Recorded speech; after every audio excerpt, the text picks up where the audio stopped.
Então, pessoal, hoje a gente vai falar sobre a história do desarmamento no Brasil, certo? Muitas pessoas... vamos começar então. Assim, ó. Primeiro eu queria começar com essa frase aqui do Benjamin Franklin, que é: quando todas as armas forem de propriedade do governo, este decidirá de quem são as outras propriedades. Opa! Fala, bichão, entra aí. Você é louco! Chegou no começo. Não ia perder nem fudendo. Tá certo? Boa. Cola aí. Bem, então aqui eu já falei da frase do Benjamin Franklin, que ele falou assim: cara, se as armas estiverem na mão do governo, não vai ter mais propriedade privada. E aqui eu vou fazer um quiz com vocês.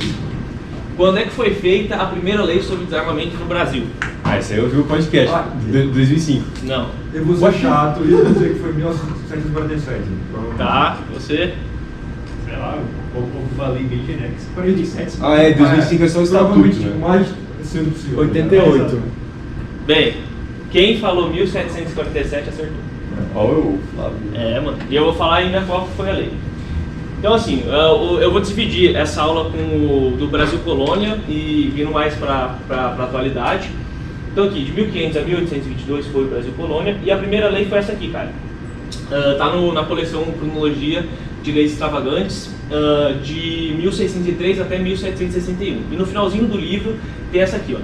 Então, ó: para evitar homicídios, ferimentos e brigas, a que dá ocasião, ou trazerem da espada ou espadinho, pessoas de baixa condição, ordeno que não possam trazer essas armas aprendizes do ofício mecânicos, lacaios, mochilas, marinheiros, barqueiros, fragateiros, negros e outras pessoas de igual ou inferior condição, sob pena de prendimento de espada ou espadinho. Bem, então aqui o cara seria preso ou pagaria uma multinha de 10 mil reais.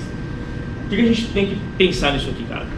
O Estado, ele sempre quis que a gente não se armasse, desde sempre, desde que o Estado é Estado, porque depois a gente vai ver mais por causa de revoltas. Então, cara, isso aqui é 1747, as pessoas já estavam pensando isso aí, e lembre-se, isso aqui é para pessoas negras e pessoas de classe mais inferior, porque a elite sempre vai estar armada. Vocês vão ver depois, tem um livro ali que é Hitler do Desarmamento, que ele fala muito disso aí. Na República de Weimar aconteceu esse mesmo erro. Bem, vamos falar de Brasil Império, 1822 a 1889. Então aqui, na Constituição de 1824, teve esse artigo aqui, ó.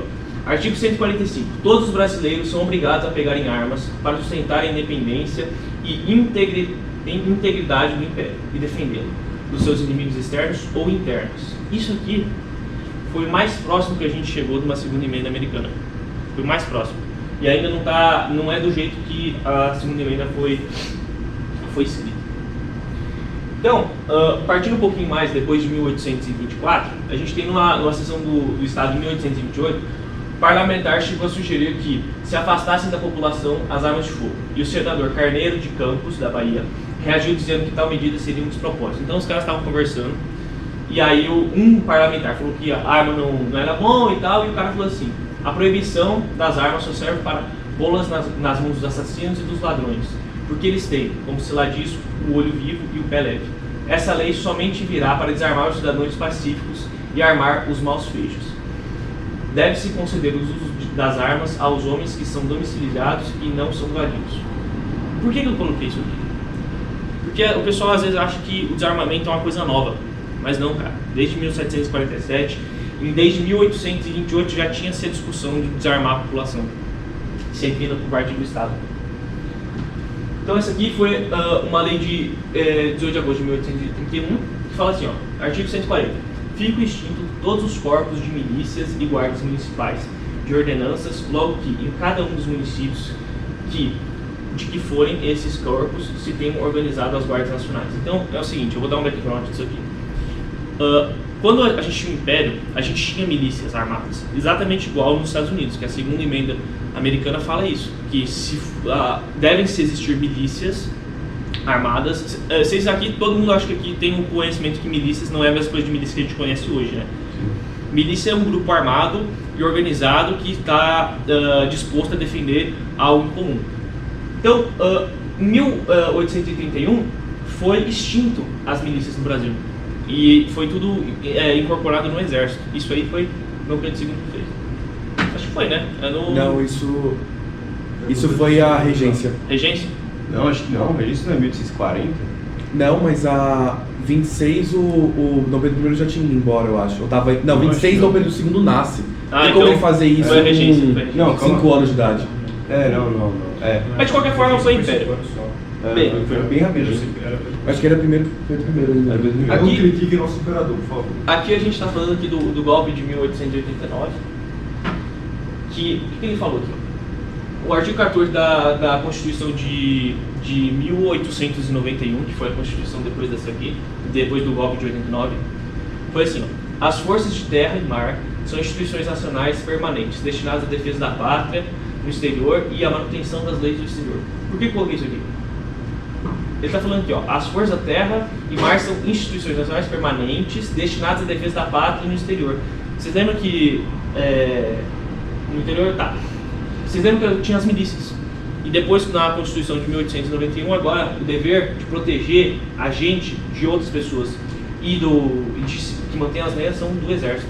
Então isso aqui foi um ponto importante para já a parte do desarmamento que a gente vai conhecer atualmente. E depois a gente vai fazer uma reflexão que vai ver isso aqui. Artigo 86. Todo brasileiro é obrigado ao serviço militar, em defesa da pátria e da Constituição na forma de leis federais. Então assim, agora o brasileiro ele não tá pegando em arma para se defender propriamente, ele está pegando em arma para defender a pátria.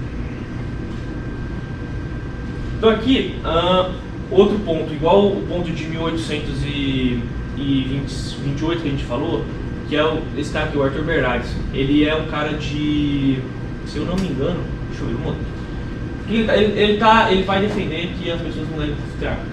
Comércio de armas, sobretudo as armas brancas e armas curtas de fogo, está a exigir legislação especial, a bem dos créditos de paz. Aqui eu não vou ler tudo isso aqui, mas depois vocês podem ver. Ele é tipo um jurista? Ele é um parlamentar. Tá. Também estava defendendo os armamentos já em 1925. Aqui vai começar as grandes figuras e aqui é a parte que importa. Então aqui a gente tem a Ana Vargas, o Vargas aqui com a sua arma. Eu gostava muito de armas do Vargas, só que ele não gostava das mãos das pessoas que ele diz errado. Vamos lá. Quer perguntar? O Vargas fez uma revolução armada contra o governo para entrar no poder. Pois é. Aqui a gente tem um R-105. Alguém sabe o que é o R-105? É. Mira? Não? Então o R-105 foi uma regulamentação que ele fez, por quê? O que aconteceu em 1932 aqui em São Paulo? Revolução Constitucionalista. Teve a Revolução Constitucionalista. Então, antes desse R-105, as polícias militares de todo o país podiam comprar armamentos iguais ao do Exército. Hoje em dia não pode isso. Depois que passou essa lei, ele proibiu que as polícias tenham armamentos iguais ao do Exército. Então, e se a polícia quiser ter hoje em dia, desde essa época até hoje em dia, se ela quiser ter um fuzil 5.56, eles têm que pedir para o Exército. Entendeu? Então, o que aconteceu aqui? Ele viu a revolta de 32, viu a merda que podia ser, e aí ele capou as polícias militares para não ter essa possibilidade de ter mais revoluções em todo o país. Entendeu? Então, tipo, o exército está forte e as polícias municipais ou estatais, não sei se está certo, estaduais vão estar fortes. Entendeu?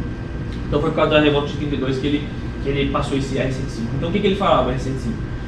Quais produtos são considerados controlados e as classificações desse produto. Então, ele colocou uma puta burocracia para comprar armamento para a polícia. Os procedimentos para o registro, fabricação, comercialização, importação, exportação e transporte e uso desses produtos. Então, tipo, cara, o cara comprar munição, a polícia mesmo, ele não está nem falando tanto de cidadão, apesar que engloba, mas não tanto.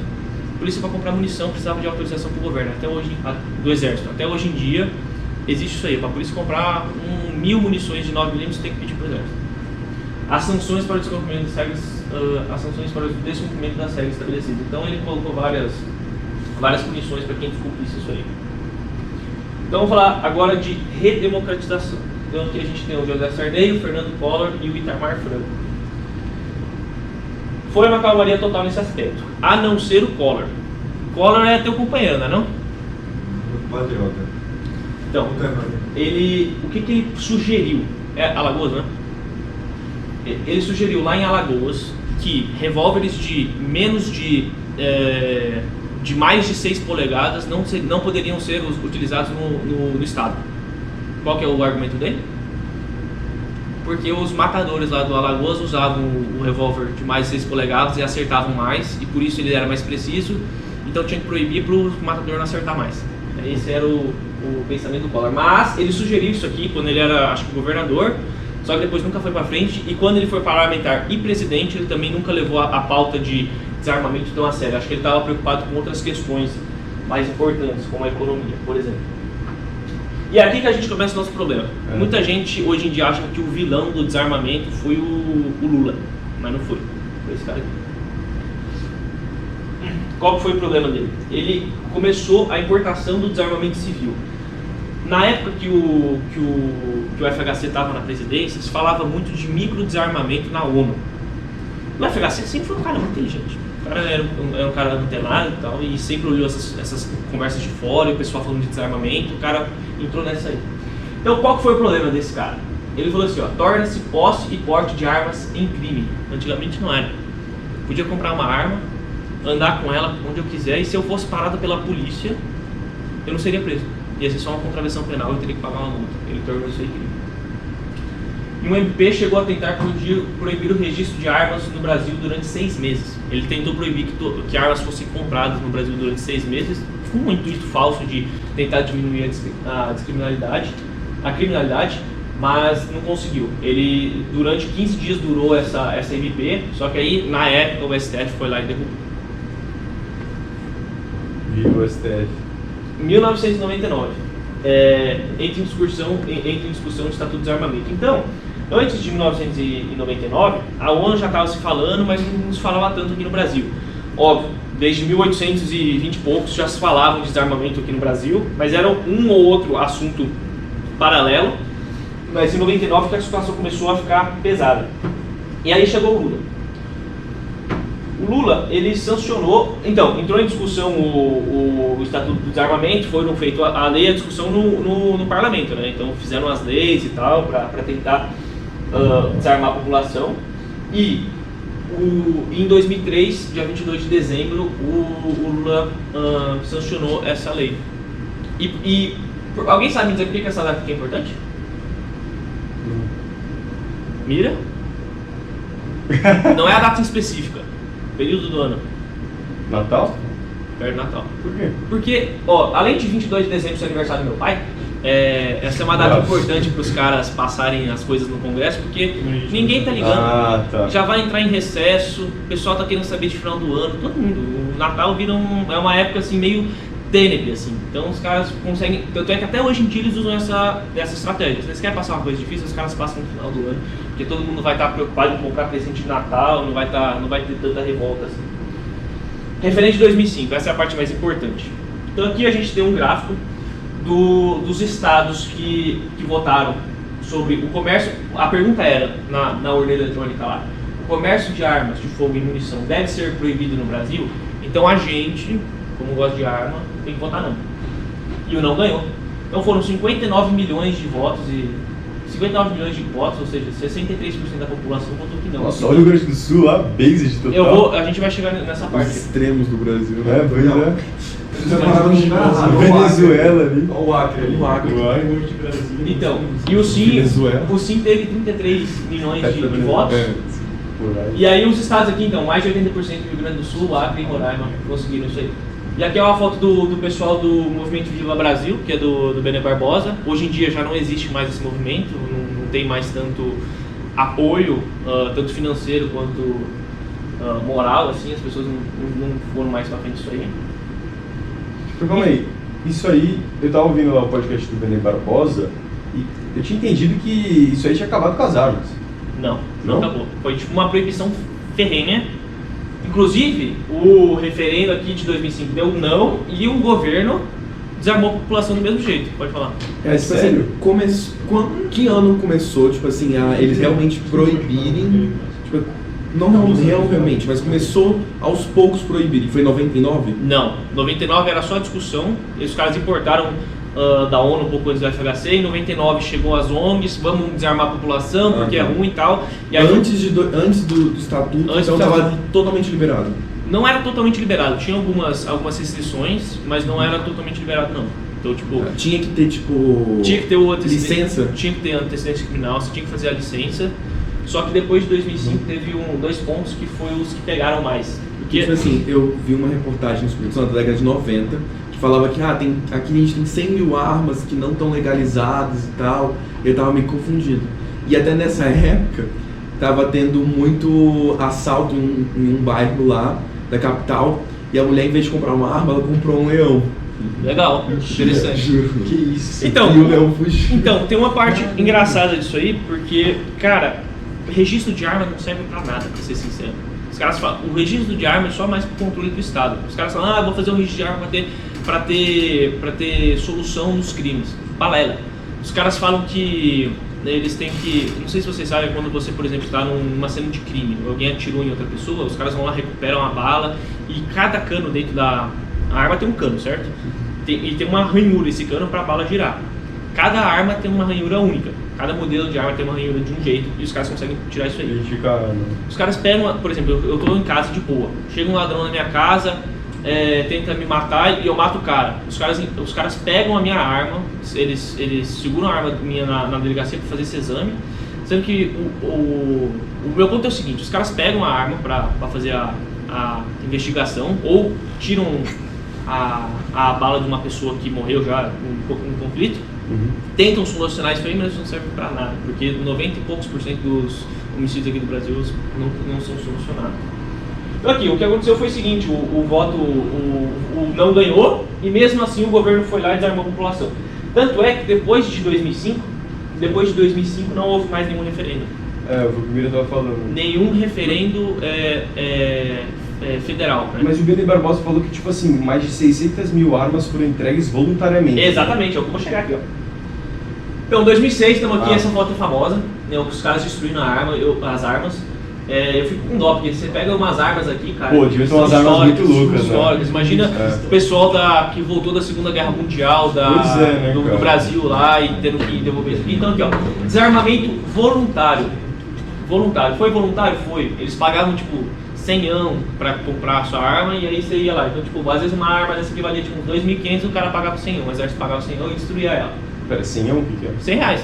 Oxi. Pagava 100 reais, um valor simbólico que você está devolvendo a sua arma. Naquela época era uns 400. Não, mas valia 2.000. Mas isso aí... Não, tem arma ali que devia valer muito mais que 2 mil. Eu tô imaginando o quão simbólico isso foi na cabeça do cientista, né? É como se tivesse caído no muro de Berlim. Isso aqui Não, pois é. Tanto é que depois, muita gente se arrependeu. Tentou pegar a arma de volta e não conseguiu. Já tinha virado... O Benny Barbosa falou que fizeram um parquinho, né, com isso. Parquinho, eles derreteram a parte de metal da arma e fizeram um parquinho. Então aqui, Dilma Rousseff. A Dilma Rousseff não foi um problema pra gente, porque ela estava fodida na questão da economia, assim como o Collor, e aí não teve tempo dela fazer essas coisas. Mas foi o seguinte, então, desde 2005 não foi aprovado mais nada de restritivo no Congresso, porém também não foi aprovado mais nada de menos restritivo no Congresso. Que foi a parte da Dilma lá, turbulência, o pessoal bravo com a passagem do ônibus e tal. Então, tipo, os caras esqueceram isso aqui. Michel Temer, esse é o cara. Então aqui a gente tem o Michel Temer, foi o dia que ele assinou um tratado de livre comércio de armas entre exércitos e tal. Tava aqui, e isso aqui, vocês sabem o que é? É dele. É dele. Belas armas, inclusive. Tem um revólver Colt aqui, uma carabina aqui, toda detalhada em ouro. Foram uma vez que aprenderam a arma, o dia que ele foi preso, e aí eles foram na casa dele aqui em São Paulo e acharam isso aqui. Belas armas, inclusive. Vamos lá. Inclusive o Lula também tem arma, não sei se vocês sabem. O Lula, ele deu uma entrevista uma vez para algum jornal e ele falou que ele tinha 2,38. Acho que eu já vi faz muito tempo isso que ele falou. Registro de armas. Então o que o Temer fez? O Temer já começou a melhorar e aí a gente já está partindo, eu não vou entrar no Bolsonaro aqui porque aconteceu muita merda e depois voltou muita coisa como era antes aqui. Registro de armas, ele foi de 3 para 5 anos. Então você tinha uma arma, cara. Você tinha uma arma. A arma aqui, alguém sabe o que a arma é? Vocês acham que ela é o quê? Um objeto, uma propriedade, é o quê? É um objeto que é uma propriedade de alguém. Boa, bom ponto, mas não é. Cacete, tá jogando no meu olho. Foi mal, desculpa. As armas de fogo no Brasil não são de propriedade das pessoas, dos indivíduos. Vocês sabiam disso? Não. É uma concessão do Estado, que você tem que renovar a cada 5 anos hoje em dia. Então, Tipo, sei lá, tudo, né, quase, imóvel. praticamente tudo. É horrível, a gente tem que mudar isso aí, rapaziada. Mas é o seguinte, você tem que a cada 5 anos você tem que dizer que você tá lá e tem a arma e que vai ficar bonitinho. E a suspensão de verba, então isso aqui foi o que o Temer fez. Então ele passou o registro de arma de 3 para 5 anos e a suspensão de verba federal para as campanhas de desarmamento estadual. Então tipo, ele parou de jogar verba, viu que era dinheiro jogado no lixo, que ele não concordava tanto com isso, e aí ele tirou a verba federal das campanhas de desarmamento estaduais. Qual foi a reflexão aqui? Qual é a reflexão? Quem hoje são os maiores inimigos do armamento civil? Você sabe me dizer? Flávio Dino? Flávio Dino. Mas é instituições. Instituições. É. Jorge Soros? Jorge Soros não.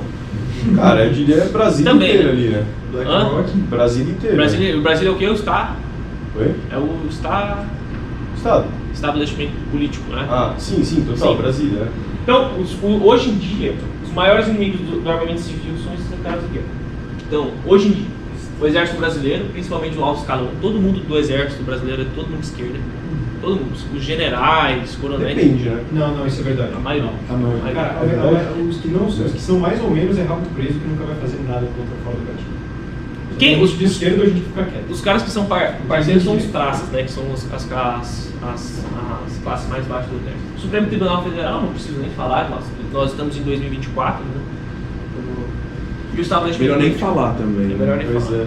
Então, Não, esses não três pode caras falar, aqui né? são os caras que estão interrompendo o armamento civil. Mas outra coisa, se a gente resolver esse problema aqui, talvez não mude muita coisa. Sabe por quê? Porque tem outra reflexão aqui, a reflexão final. Por que o Brasil é um país que o desarmamento civil reinou? Ninguém sabe dizer. Uma ideia? Por que houve um desarmamento tão forte aqui no Brasil? Porque o povo é fraco? Não.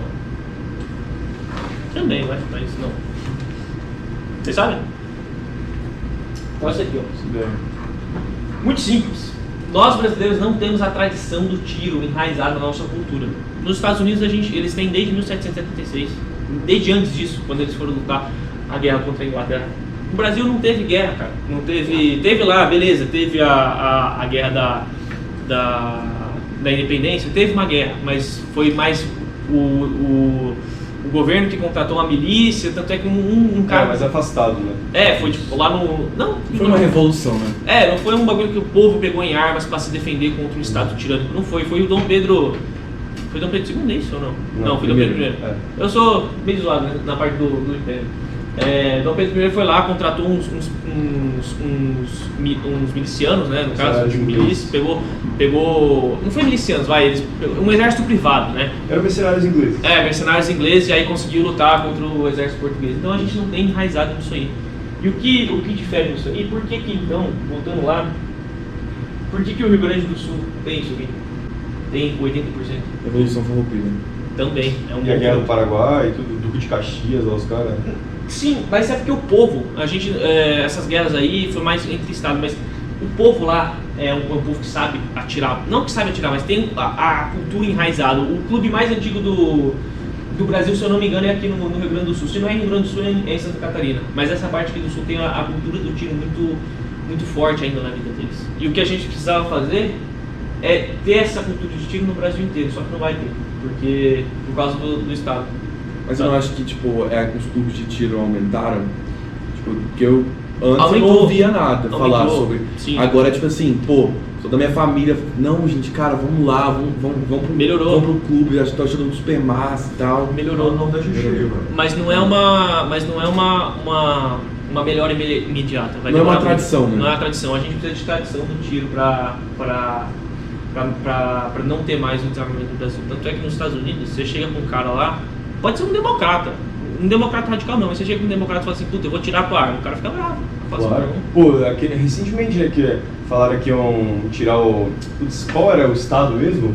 Os caras ficaram parados lá, 10 mil pessoas ficaram paradas lá com a arma na frente do negócio. Esqueci, cara. Foi algum estado que tentaram fazer desarmamento lá. Recentemente, isso foi, sei lá, um ano e meio atrás. Sim, e é por isso Os que caras ficaram parados assim na frente da casa lá. Por isso que a segunda emenda existe. Eles deixam acontecer isso aí. Tá protegido na Constituição que as pessoas façam isso. No Brasil não vai acontecer. Tanto é porque a gente não tem arma. Então é isso aí. Essa aqui é a história do desarmamento no Brasil. É uma coisa que muita gente acredita que aconteceu desde 2005, que é culpa do Lula, que o Lula é malvadão. O Lula não é bonzinho, tá? Eu não vou defender, mas não é uma coisa dele, é uma coisa muito mais antiga que ele. E em relação às taxas de homicídio? Como é que elas foram evoluindo? Tem esse livro aqui, deixa eu pegar esse aqui. Eu recomendo muito vocês lerem. Esse livro aqui do Fabrício Rebelo é o Armas e Números. Ele explica certinho essa questão, mas não tem nada a ver uma coisa com a outra. Porque se a gente pegar, aí agora eu vou puxar minha sardinha, se a gente pegar o Paraguai, que é um país que ele é menos alfabetizado que o Brasil, ele é um país menor que o Brasil, tem uma economia pior que o Brasil, vários aspectos sociais ele é pior que o Brasil, e a liberdade individual lá em questão das armas é mais favorecida para eles. E nem todos esses aspectos de questão social que o pessoal fala, o cara tá roubando porque ele precisa, que não sei o quê, porque não tem oportunidade. Não, o Paraguai é um país pior, tem mais armas que o Brasil, e mesmo assim ele é um país que tem menos criminalidade que o Brasil. As únicas cidades que têm mais criminalidade no Paraguai são as cidades fronteiriças com o Brasil, porque as facções criminosas que transportam cigarro, drogas, essas coisas, ficam brigando entre elas. Os brasileiros. Brasileiros, inclusive. Inclusive tem uma questão engraçada, que uma vez o governo brasileiro achou que estava vindo muito fuzil lá do Paraguai para cá. E aí mandou o governo paraguai proibir de vender fuzil para cidadãos comuns. Antigamente, eu não sei que época que deve ser isso aí, mas eu acho que foi na época de 2010, se eu não me engano, ou um pouquinho mais cedo. O governo brasileiro chegou com o governo paraguai e falou assim, proíbe aí, começa a restringir a compra de fuzil por cidadãos que está dando ruim aqui, está entrando muito fuzil aqui na fronteira do Brasil, e não mudou nada. Porque o cara que está transportando fuzil, ele não segue a lei. Que é as discussões básicas que a gente falou aqui de 1828, esse cara aqui, que ele falou o quê? Não vai mudar nada. Eu tô achando aqui agora. Pera aí, você passou. Eu não tô achando, mas o cara falou... Aí. É isso aqui, ó. É isso aqui, cara. O cara lá em 1800 já sabia disso tudo. Já entendeu. A proibição é o Carneiro de Campos. A proibição de armas só serve para pô-las na mão dos assassinos e dos ladrões. Porque quem vai seguir a lei vai ser o cidadão de bem, não vai ser o malandro, não vai ser o corrupto. É o que no livro ali do Hitler do Desarmamento, ele tá falando, cara. Eu tô lendo esse livro agora. A República de Weimar, que foi a república antes do nazismo tomar o poder, os caras tinham um plano, vamos escrever o planejamento central, vamos escrever dentro de um caderninho, eu não sei se é um caderno, mas vamos escrever várias fichas de quem tem armas na Alemanha e vamos guardar. A única coisa que a gente não pode deixar acontecer é deixar cair nas mãos erradas. O que aconteceu? Isso aí foi 1925, 1933 o Hitler já estava no poder, já estavam caçando os judeus que tinham armas e os outros caras. E o Hitler começou, na verdade não foi nem Hitler, a República de Weimar começou nem caçando, tirando as armas dos judeus, eles começaram a tirar as armas dos ciganos. Então, cara, não vamos, se você for tentar argumentar, vamos desarmar tal parcela da população, não, a arma tem que ser para todo mundo, porque senão vai abrir precedente para o cara desarmar todo mundo, tá? E tipo, o argumento do crime de ódio, racismo, todos esses preconceitos que poderiam levar à briga de trânsito, como é que existe algum argumento de quem é a favor do armamento que tentaria controlar isso, ou seria uma coisa vai partir da ética da população? Então, a ética da população por exemplo, briga de trânsito. Se eu tô armado dentro do carro e eu sou machão e tal, eu tô armado e eu sei que só eu tô armado, eu sou o cara, eu sou o rei do mundo. O cara não, eu sei que o outro cara não vai estar armado, mas se eu tenho a noção que muita gente está armada em volta de mim e qualquer pessoa que apontar uma arma, essa pessoa que apontar a arma para ele pode estar armada, ou outra pessoa em volta que estiver armada pode vir lá e me dar um tiro, porque PNA, se eu apontar uma arma pra você, eu tô ferindo você, cara. Eu tô com a intenção de te matar se eu tô apontando uma arma pra você. Então, o cara já pensa nisso, em questão de briga de trânsito. E agora, esse negócio do crime de ódio que você falou é muito engraçado. O pessoal gosta muito de falar do racismo. Racismo é uma coisa complicada, mas tem um outro lá, um outro tipo de... Eu acho que é racismo também, não tenho certeza, que é o Asian Hate. Não sei se vocês já ouviram falar. Xenofobia? teve uma época em 1990 e poucos que os caras estavam com raiva dos asiáticos. Foi em Los Angeles. Foi em Los Angeles, coreanos, não foi? Foi quando os coreanos, principalmente, teve alguma treta, teve uma dona de loja do mercado que matou, acho que teve uma criança, acho que era uma criança jovem, um adolescente negro que estava no mercadinho, a mulher foi lá e matou ele. Aí tipo, foi meio que excessivo, porque era furto assim, uma criança. Aí começaram a ter, tipo, riots, né, que chamam, As revoltas. então começaram a atacar especificamente todas as lojas que eram inicialmente coreanas, mas começou a ser chinês, não sei o quê. E aí teve a história dos rooftop Koreans. Exato. Eles ficavam em cima dos mercadinhos com as armas apontadas e ninguém chegava perto. Isso aí tem. tipo, eles começaram, porque tipo, estavam querendo destruir. Então não era nem tipo, era tacar fogo para destruir os negócios. Aqueles caras ficaram em cima, aí eles acabou porque tinha sempre, tipo, toda loja chegava perto do coreano tinha um cara em cima assim. Que isso. Exato. Tem uma foto muito legal disso aí do como que é? Rooftop o quê? Rooftop Koreans. Rooftop Koreans tem uma foto muito legal disso aí. E é o que eu queria falar isso. É exatamente isso aí. Eu só não tava lembrando direito, mas é o que aconteceu. Teve um episódio lá, o cara matou um outro e tal, e aí a população coreana, a população asiática teve que se armar pra evitar esse tipo de problema. E aconteceu de novo, tá? Aconteceu um outro episódio quando teve no início da pandemia. No início da pandemia os caras tinha uns caras muito loucos que achavam que só porque o cara era japonês, o cara era asiático, era culpa dos caras por causa do Covid. E aí o que aconteceu? Mais asiáticos compraram armas, mais asiáticos começaram a se defender disso aí. Fala.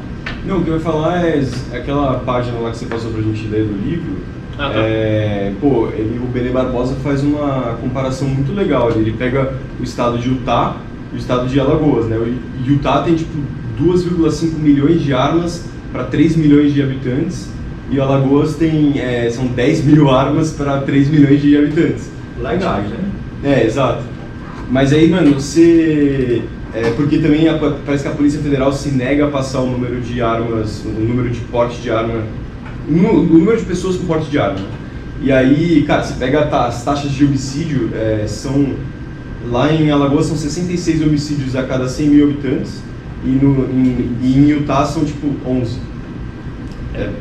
Cara, não, 11 não, são menos. Putz, é muito pouco.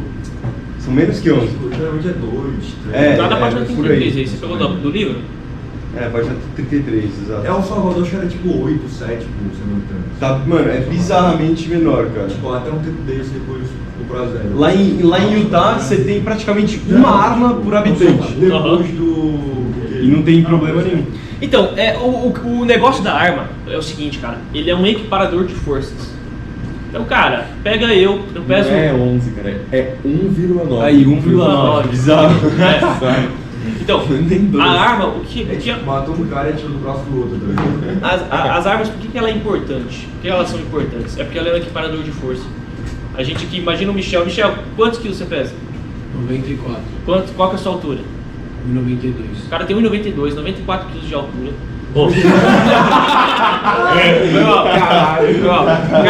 cara tem 1,92, 94 quilos. Pega, por exemplo, uma menina, tem 1,50, mais ou menos. 1,50 pesa tipo 50 quilos. Mano, o cara destrói ela, o cara dá um empurrão, ela voa, pode morrer.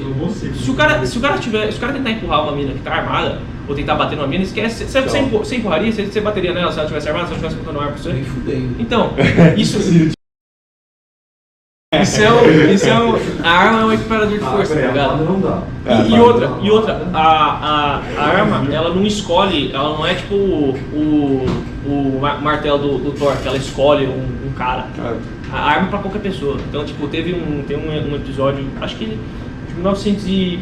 não sei qual que é a época, mas acho que é 1970, 1900 e poucos, que é os Pink Pistols, que as pessoas são homossexuais. Um dia os caras estavam numa praça assim de boa, tranquilo, 2 caras juntos de boa, e aí chegou 5 caras numa picape com tacos de beisebol, corrente pra bater nos caras, só porque os caras estavam de boa na praça ali. Chegou um deles, chegou lá e tirou uma arma e começou a dar um tiro pro alto, os 5 foram embora. Ou seja, a arma ela protege todo mundo sem distinção de raça, cor, sexo, de qualquer coisa. Aí eles começaram a comprar, não foi? Eles começaram, tipo, eles não fizeram uma gangue deles, não foi? Fizeram, não uma gangue, mas assim... Funciona até hoje, é os Pink Pistols, eles ensinam a comunidade LGBT a se armar. Cara, mas é isso aí. Eu lembro que o Luca falava pra gente, ele falou pra mim uma vez que eles trouxeram aqui uma vez o Pondé pra falar sobre ele falou sobre armamento, e aí o Luca chamou o pessoal do Feminisper pra assistir.